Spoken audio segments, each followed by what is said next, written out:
magandang araw po. Welcome po ulit sa aking YouTube channel. Ngayon po ay papunta po kami ng London, Ontario. Ako po ay nagda-drive kasama po ang aking misis. Nandito po sa gilid, ayaw magpakita. Ngayon po ay may appointment kami para po sa aming anak sa dentist. Yan. The dentist, guys. So ang gagawin namin ngayon, magpipill up lang kami ng mga form na nagbibigay kami ng ng consent doon sa gagawing dental operation para sa aming baby. So 3 years old na siya. Yeah. Pero baby pa rin namin kasi nag-iisa lang yun eh. So may gagawin sa kanya ngipin. Ang ngipin niya is i-operahan yung 3 ngipin niya dito. 3 ba yun? Oo. Tapos tatakpan yun. Operahan yung ngipin niya. Ngayon, tawag dito, ang gagawin sa kanya, yung siya, patutulugin. So may mga papers na kami ngayon, pipirmahan. Yun ang gagawin namin ngayon. Pero yung pinaka-appointment niya is sa yung operation niya. Stay in the middle 2 lanes. November 10 pa. So ngayon, tatanungin namin kung magkano yung namin magagastos. Kung yung namin insurance. Kasi yung insurance dito, guys, naman tawag dito. Yun naman ang gagamitin namin. Tsaka baka makakuha kami ng doon, 100%. 100% guys na wala kaming babayaran. So magandang yun, magandang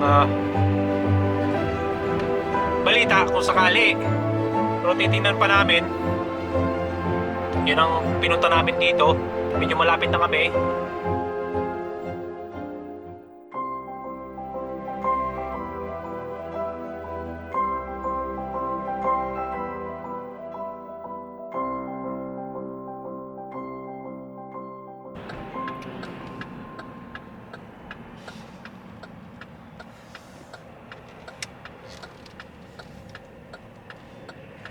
Turn left into the car park, then arrive at your destination.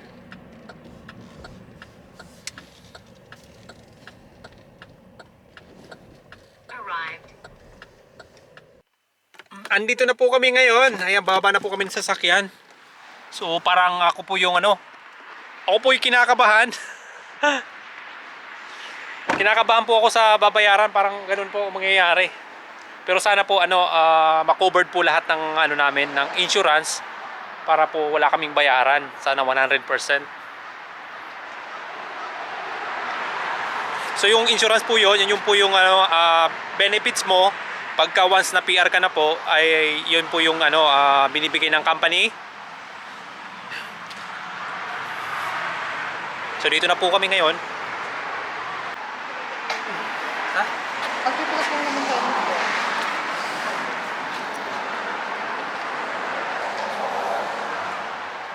Kailangan tatanggal tayo ng sapatos. Give you a second and she'll be right with you. Thank you. Thank you. No problem.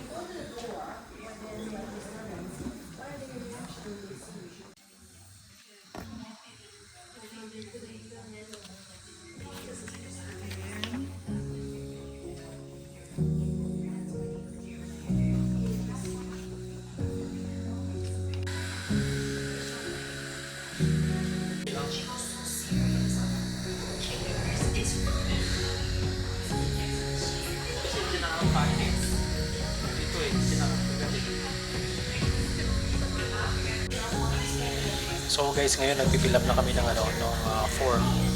So inabot po siya ng 3,426. Yun po yung cost ng sa operation ng anak namin. 3,426, yeah. Straight DR, guys.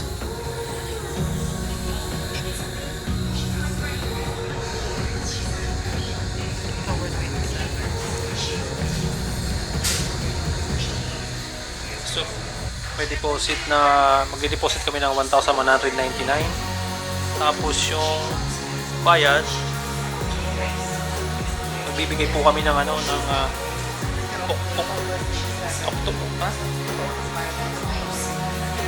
oh, so dapat October 27 mabayaran na namin.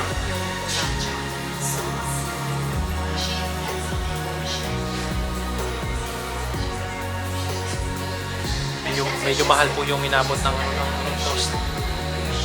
Sana po ano to, ang gagawin po yata dito, babayaran muna namin ngayon. Ang gagawin, reimburse na lang namin yung ano, yung binayad namin doon sa insurance. Yun po yung gagawin. Nakakapanghina po pag ganito yung gastos. Grabe talagang gastos dito guys sa Canada. Sobrang mahal.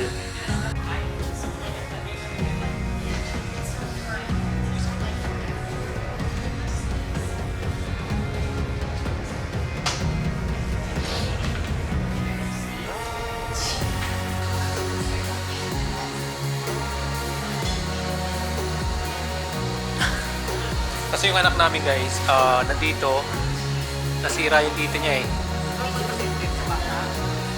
Ngayon, hindi siya makakagat. So dito yung ginagamit niya na ano kami. Mamaya masira naman yung dito niya. Paano siya makakagat? Kasi minsan pag kumakain siya ng ice cream o kaya kumain siya ng matatamis na ano siya, na sumasakit, umiiyak sa gabi. So I've estimated the total surgery to be $3,426. Yeah. And then the first insurance is going to pay $2,767. Okay. So the second insurance should pay some as well. Option.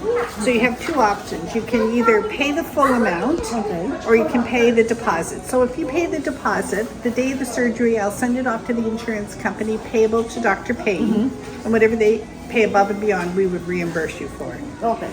Okay? Most people pay the deposit. Yeah, sure, Oh, we can do that. So we will gonna pay the okay. Okay, so I'll just check that note. Okay, that. Okay. So we will just gonna send it through Interact or Pardon me? we will just gonna send it through Interact or You have Visa, MasterCard, or debit. today? Today? Or It's due by the, account Maybe- 27. Oh, the 27. Yeah. Okay. The 27. So, okay. So this is the day of their surgery. So this is the time of her surgery. You need to be there 2 hours before, so you need to be here at 8 o'clock in the morning. It's at Children's Hospital, and this is where you're going. Children's. Patient registration. Okay. Yeah, and they'll direct you up. You just go there, and then they'll tell you where to go from there. Okay. Children's hospital. And then here are some more information about everything. There's one about your insurance. You can read that over.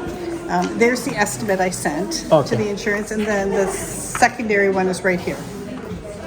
Okay, I'm going to give you all of this. There's a map in here too. Oh, okay, that's good. Yeah. And any questions, just give us a call. Okay, yeah, sure. Yeah, okay. We will do that. Yeah, don't, yeah. No problem. All right. Right and now, then- we just a little bit confused, you know. It's like, Yeah, but it looks like most of it's covered from your first insurance, and whatever they don't pay, the second one should pick up. oh, okay. Yeah. Thank All you right. so much. You're welcome. Okay, thank you so much. Have a good day. Bye. Hey guys, paano na kami? Palabas na kami dito. So nakaano kami, nakahinga ako ng maluwag. Kaya kami ng maluwag guys. So yung 3-4 na babayaran namin para sa operation, covered po siya ng insurance. Bali yung insurance ng misis ko at yung insurance ko, parehas sila magagamit. So dito sa insurance ko, ang gagamitin is nasa 2,000 plus, and then the remaining balance dito naman sa kanyang insurance. So napakaganda nung may insurance dito sa Canada. Lalo dapat ganito, may trabaho ka. Kasi mahirap pagka wala kang yung regular na trabaho, o kaya yung full-time job na trabaho dito sa Canada. Wala po kayong makukuha ang insurance na katulad ng na ganito. So napakahirap.